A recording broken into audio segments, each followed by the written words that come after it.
Pessoal, como vocês estão? Meu nome é Bruno Sankey. Como eu disse a vocês, uma vez a cada 2 semanas, eu estarei trazendo aqui no YouTube um vídeo de psicologia. E neste vídeo nós vamos estudar um conceito da psicanálise chamado de identificação. É um conceito super complexo, então espero que vocês fiquem aqui comigo nesse vídeo. Eu vou explicar o conceito de maneira atualizada. Nós não vamos ficar fazendo psicanálise do início do século XX, né? Eu vou atualizar os exemplos, os conceitos para a gente pensar. Então eu já peço aí que você deixe o seu like no vídeo, se inscreva no canal caso ainda não seja inscrito e ative o sininho, a fim de receber novas notificações. Eu vou ler aqui, né, na La Planche aparece uma definição geral de identificação e eu vou qualificá-la um pouco mais com base no que hoje a gente já sabe mais sobre fenômenos psicológicos. Então nós precisamos atualizar a psicanálise para que a gente possa lê-la a partir dos fenômenos atuais do conhecimento científico que a gente tem hoje. Então eu vou ler aqui a definição de identificação. Identificação é o processo psicológico pelo qual um sujeito assimila um aspecto, uma propriedade ou um atributo do outro e se transforma, total ou parcialmente, segundo o modelo desse outro. Às vezes é até chamado, né, segundo o quid, né, segundo o que esse outro é, né. Outra questão que eu queria comentar aqui, que essa definição ela é imprecisa, porque ela não carrega bem como se dá a identificação no caso das neuroses obsessivas. Então eu qualificaria aqui essa parte da definição que diz assim: uma propriedade ou um atributo do outro e transforma segundo o modelo desse outro. Isso é verdade no caso das neuroses obsessivas, mas de um jeito qualificado. Então eu vou explicar porque assim, qual é a ideia da identificação? Ela pode ser tanto de dentro para fora quanto de fora para dentro, né? Às vezes a gente se diferencia centrífuga de centrípeta, né? Identificação centrípeta de fora para dentro, centrífuga de dentro para fora. Ou seja, eu posso tanto considerar um aspecto do outro e trazer ele para mim, quando eu posso considerar um aspecto meu e jogar no outro. É um pouquinho diferente de projeção, a gente vai entender um pouquinho, embora exista um tipo de identificação que é a projetiva. Mas o que é importante da gente considerar aqui é que, além desse aspecto de identificação, precisa acontecer uma transformação da pessoa de acordo com essa identificação. Só que essa transformação não necessariamente significa que a pessoa se torna aquilo que ela se identifica. Né? Existem 2 casos em que não é isso. Na identificação fóbico-obsessiva e na identificação projetiva. A gente vai entender. Na verdade, a pessoa se transforma de acordo com a identificação, mas não naquilo que ela se identifica. Às vezes a pessoa se transforma porque ela acha que é aquilo e não é. Ou às vezes a pessoa transforma os seus comportamentos para evitar ser aquilo. Ou às vezes a pessoa tenta transformar o outro para ele ser aquilo. Nós vamos entender. Então essa parte aqui que diz que o sujeito se transforma de acordo com esse modelo, não é que ele se transforma nesse modelo, nessa identificação. É um sentido mais amplo. Ele pode criar evitações ou compulsões com base nessa identificação, ou ele pode fazer com que o outro mude para adequar-se a essa identificação quando ela é de dentro para fora. Tá vago do jeito que eu estou falando, mas à medida que eu for citando os tipos de identificação vai ficar mais claro. Nós estamos considerando a identificação como um mecanismo de defesa, mas a identificação é mais do que um mecanismo de defesa qualquer. Por quê? O que é um mecanismo de defesa? É uma coisa que eu faço para tentar lidar com alguma coisa, o que o eu faz, que o ego faz, para tentar lidar com alguma coisa que é desprazerosa, inaceitável, difícil. A identificação é isso, só que ela é mais do que isso, porque a identificação não é só um mecanismo entre outros. A identificação também é um mecanismo que nos constitui. Eu sou o Sankey a partir das minhas identificações. Então a identificação ela tem um aspecto constitutivo de quem eu sou. Por isso ela não é um mecanismo a mais, ela constitui o próprio eu. Ela não só defende o eu, como ela constitui o eu. E aí nós vamos começar então falando da primeira identificação. Vou falar de 8 tipos de identificação.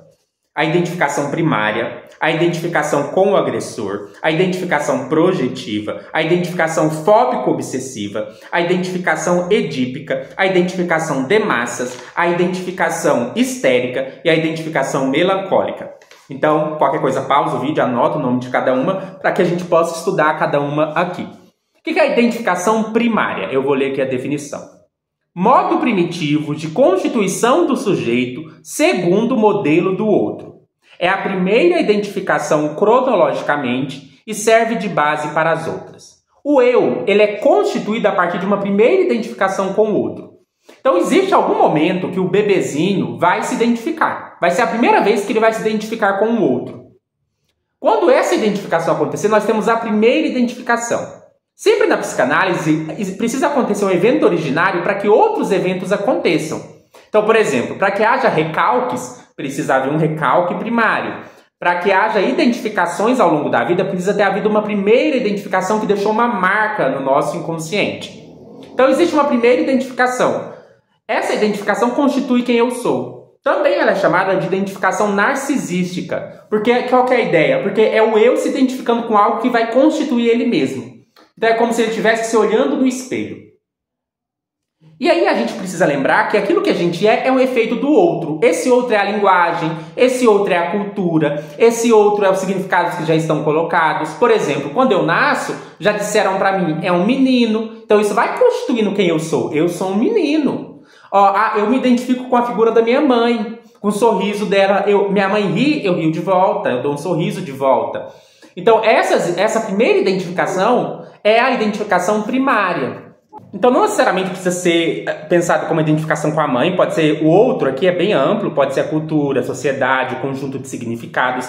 No entanto, vai ter algum primeiro momento, a gente não sabe qual exatamente, mas em que a criança vai constituir o seu eu, né, em um momento de narcisismo, que é como se ela olhasse no espelho e se identificasse, esse que eu tô vendo no espelho sou eu mesmo. Então a gente tem o mito do Narciso, né? O que o Narciso faz? Ele olha para as águas e ele se identifica com aquela figura que está ali. Ele não sabe que é ele mesmo, ele se apaixona por ela. Mas de qualquer modo, a ideia do narcisismo é essa ideia de olhar no espelho e se ver. Então existe algum momento, no primeiro momento em que isso vai acontecer, em que você vai se estabelecer como um eu, a partir desse olhar do outro, que é o olhar da cultura, é o olhar da linguagem, é o olhar da mãe.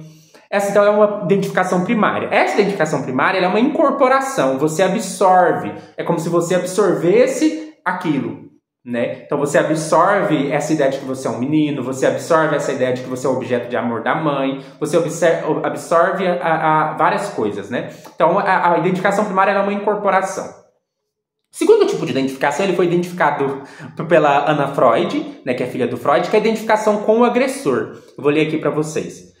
Processo em que o sujeito se identifica com seu agressor, seja assumindo por conta própria a agressão, imitando o agressor físico ou moralmente, ou adotando símbolos de poder associado a eles.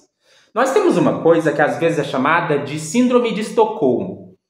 Já viu quando uma pessoa ela passa por uma situação abusiva e ela passa a tratar o abusador como se fosse assim, alguém bom, alguém que fez uma grande coisa por ela?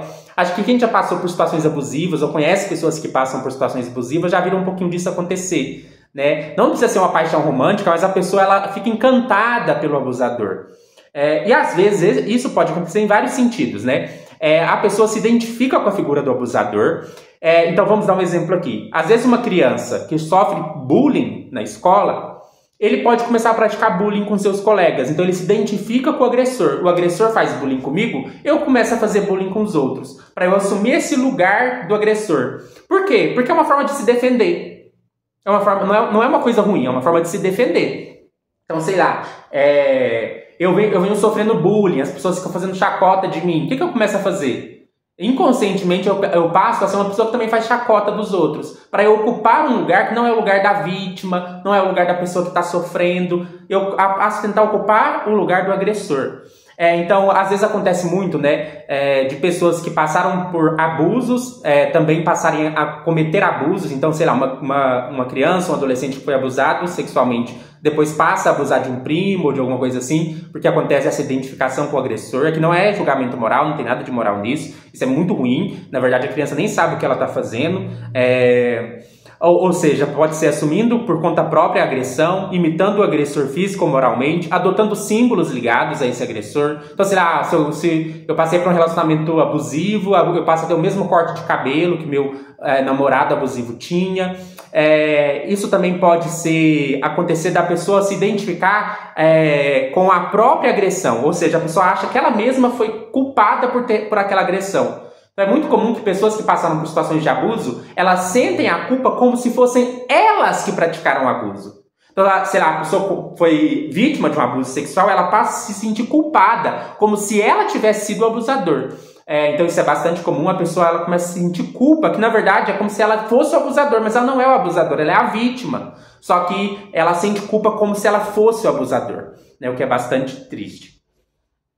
Um terceiro tipo de identificação, agora esse identificado pela Melanie Klein, é a identificação projetiva. Eu vou ler aqui para vocês entenderem. A identificação projetiva é um mecanismo em que o sujeito fantasia que introduz parte de si mesmo em outra pessoa com a intenção de controlar ou possuir o outro. Por que é diferente de projeção, né? Projeção é quando eu tenho alguma coisa em mim que eu não aceito em mim, eu coloco isso no outro e ao invés de condenar isso em mim, eu condeno no outro.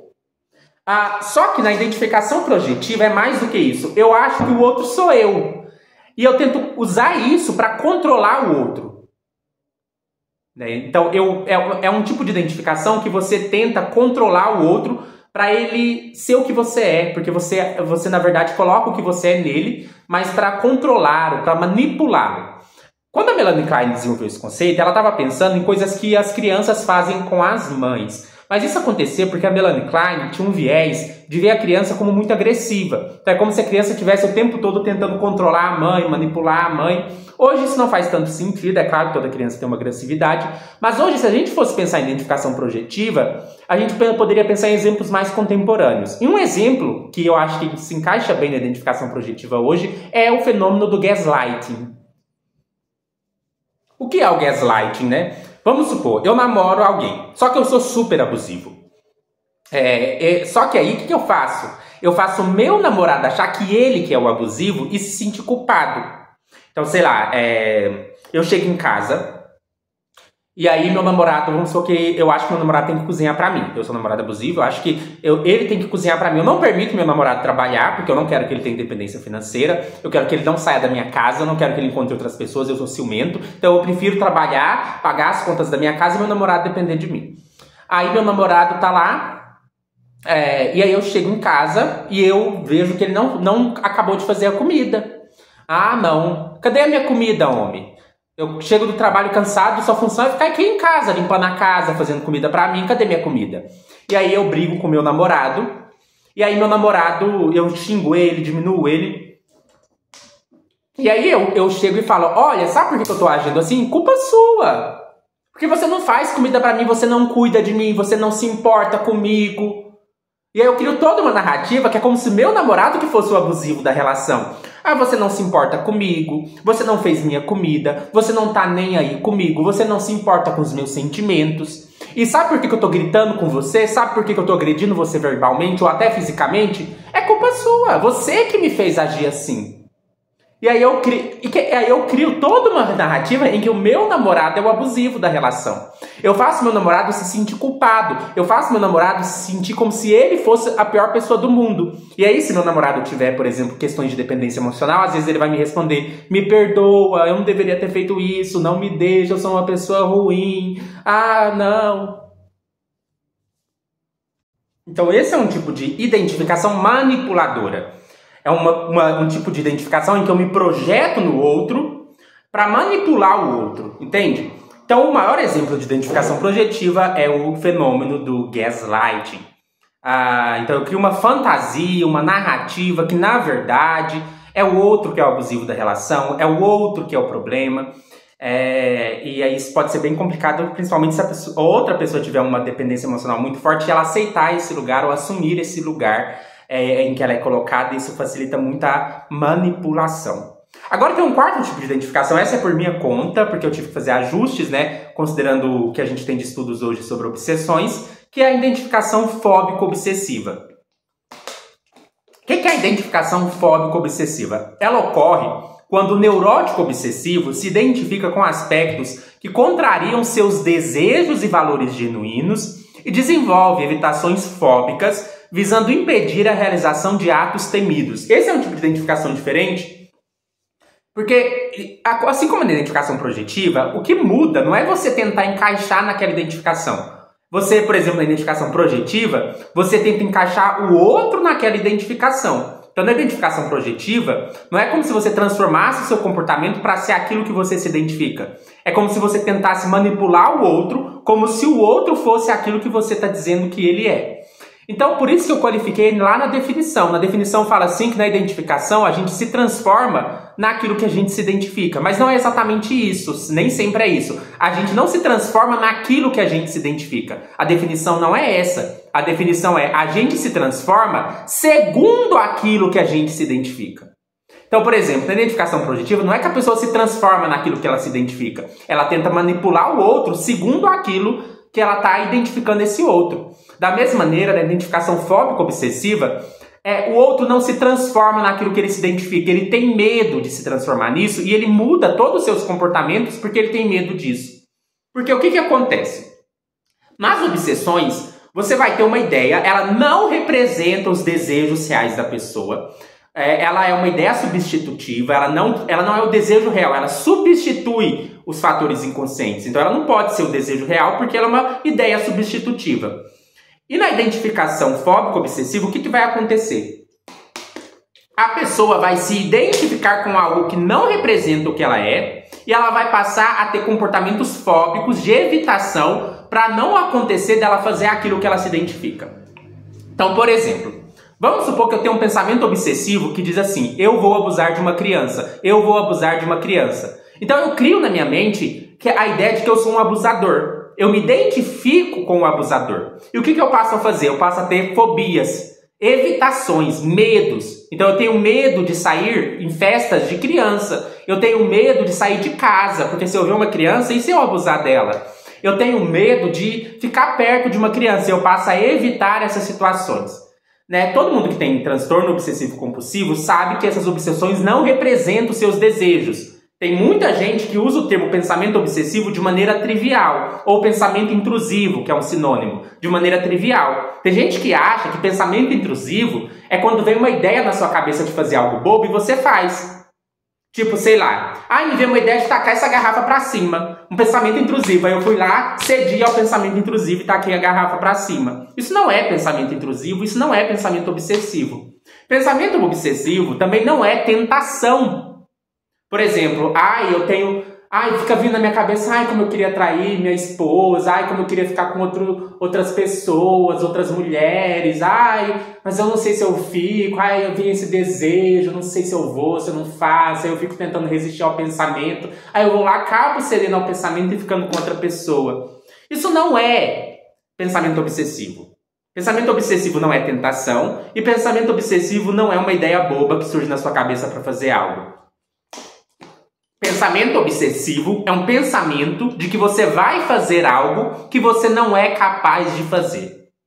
É o contrário. Então não existe você fazer o que o pensamento obsessivo falou que você ia fazer. Você não vai fazer.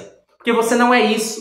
O pensamento obsessivo ele é sempre o oposto do que você deseja. O pensamento obsessivo é sempre o oposto dos seus desejos genuínos e dos seus valores. Então, por exemplo, se você tem pensamentos de e se eu traísse minha namorada, pode ser duas coisas. Se for tentação, você está pensando assim, como eu queria trair minha namorada, seria tão prazeroso, seria tão bom, mas eu não sei, eu tô tentando resistir porque talvez não é certo, eu vou deixar ela triste. Isso é tentação. Agora, se o que você pensa é assim, nossa, e se eu traísse minha namorada? Meu Deus, o que eu vou fazer para impedir isso de acontecer? E agora, será que eu vou trair? Será que eu ter visto uma foto, curtido uma foto, que significa que eu traí?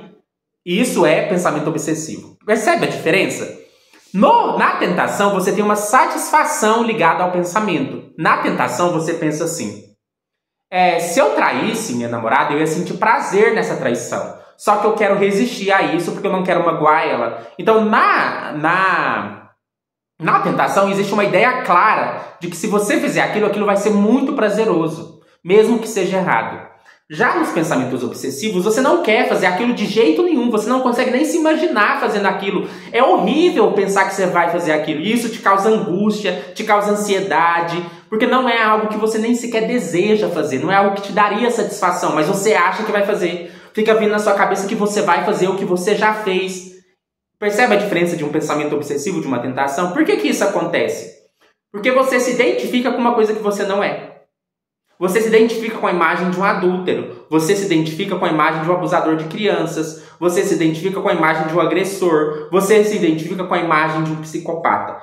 E aí o que você faz? Você não vai trair, você não vai matar alguém, você não vai agredir alguém. Quem tem pensamentos obsessivos não vai fazer o que eles estão dizendo. Então se você tem um diagnóstico de toque, relaxa. Eu sei que é difícil falar isso, mas você não vai fazer o que o pensamento obsessivo está dizendo. O que você vai fazer é desenvolver fobias.